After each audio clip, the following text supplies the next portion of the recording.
போகோட்டுவ தொழிற்சங்க தலைவர் கழற்றி போகிறார். கொழும்பு மத்திய தபால் நிலையத்திற்கு முன்பாக இன்று 20 காலை இடம்பெற்ற ஆர்ப்பாட்டத்தின் போது சட்டையை கழற்றி ஊடகங்களுக்கு அறிக்கை வெளியிட்டவர் ஸ்ரீலங்கா பொதுஜன பெரமுன தபால் தொழிற்சங்கத்தின் தலைவர் என தெரிவிக்கப்படுகிறது. அவரது பெயர் விஜித உபேவர்ண என்பதுடன் பொதுஜன எக்சத் பெரமுனவின் லுணுகம்பெஹர பிரதேச சபையின் முன்னாள் தலைவராக கடமையாற்றி பின்னர் ஐக்கிய தேசிய கட்சியில் இணைந்து பின்னர் மீண்டும் ஸ்ரீலங்கா பொதுஜன பெரமுனவில் போகோட்டுவ இணைந்துள்ளார். லுணுகம்பெஹர பிரதேச சபையின் தலைவராவதற்கு முன்னர் தபால் ஊழியராக கடமையாற்றிய இவர் தற்போது தபால் திணைக்களத்தில் போகோட்டுவ தொழிற்சங்க தலைவராக கடமையாற்றி வருகின்றார். தபால் திணைக்களத்தின் சீருடையை இவ்வாறு சிதைத்தமை தொடர்பில் அவருக்கு எதிராக ஒழுக்காற்று விசாரணைகள் ஆரம்பிக்கப்பட்டுள்ளதாகவும் தெரிவிக்கப்படுகின்றது. 10,000 ரூபா கொடுப்பனவு வழங்குவதாக போராட்டத்தின் போது அவர் தெரிவித்த கருத்து என்றும் அவர் கூறினார்.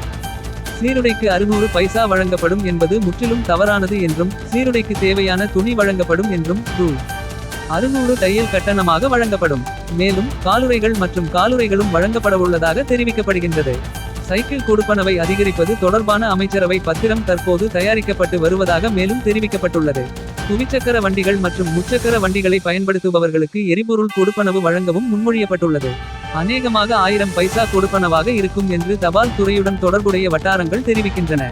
மோட்டார் சைக்கிள்களுக்கு 2000 மற்றும் உதவித்தொகையாக ரூ. 3 சக்கர வாகனங்களுக்கு 4000. தமிழ் டென் செய்திகளுக்காக பாலகிருஷ்ணன்.